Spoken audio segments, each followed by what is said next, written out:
আমাদের hydration reaction সম্পর্কে জানতে হবে। হাইড্রেশন পানি যোজন, এক্ষেত্রে পানিটা জাস্ট যোজিত হবে, পানিটা বিশ্লেষিত হবে না, অর্থাৎ ইলেকট্রন আদান প্রদান ঘটবে না। তাহলে পানি যোজন বা হাইড্রেশনের কথা বলছি, এই রিঅ্যাকশনের ডেফিনেশনটা কি, সংজ্ঞাটা কি?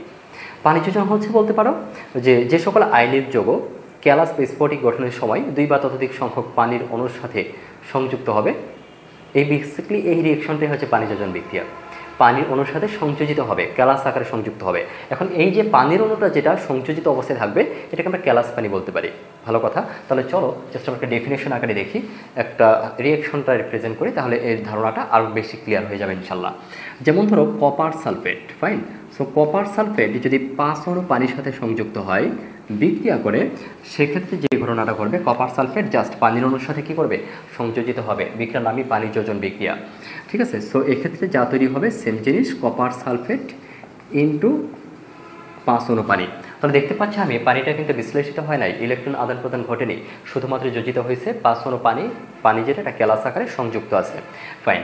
সো এক্ষেত্রে যে প্রোডাক্টটা আমরা পেয়েছি কপার সালফেট ইন্টু 5H2, তাহলে এটাকেই বেসিক্যালি আমরা বলি ব্লু ভিট্রিয়ল, যেটাকে তোতে নামে পরিচিত, ফাইন। সো ব্লু ভিট্রিয়ল আমি লিখে ফেলছি, তোমরা প্রয়োজনে স্ক্রিনশট দিয়ে রাখবে পরবর্তীতে। Blue vitriol, blue vitriol, fine.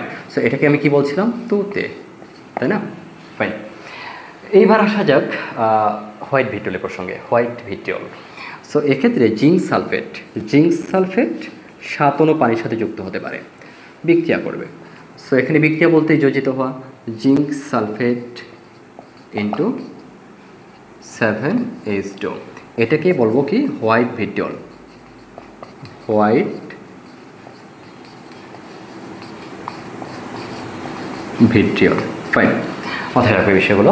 So এক্ষেত্রে ইম্পর্টেন্ট ফ্যাক্ট হচ্ছে কপার সালফেট ইন্টু 5H2 যখন 5 অণু পানি যোজিত থাকবে তখন কিন্তু আমরা এটাকে ব্লু ভিট্রিয়ল বলবো, ফাইন। আবার হোয়াইট ভিট্রিয়লের ক্ষেত্রে কিন্তু 7H2, ওকে। আবার যখন আমরা যাবো গ্রিন ভিট্রিয়লের প্রসঙ্গে, গ্রিন ভিট্রিয়লতে FeSO4 প্লাস 7H2O, এখানে যে প্রোডাক্টটা আমরা পাবো সেম ওয়েতে পানিটা যোজিত হবে, ফেরাস সালফেট ইন্টু 7H2, এটাকে আমরা কি বলবো, green vitriol iron, green vitriol, fine.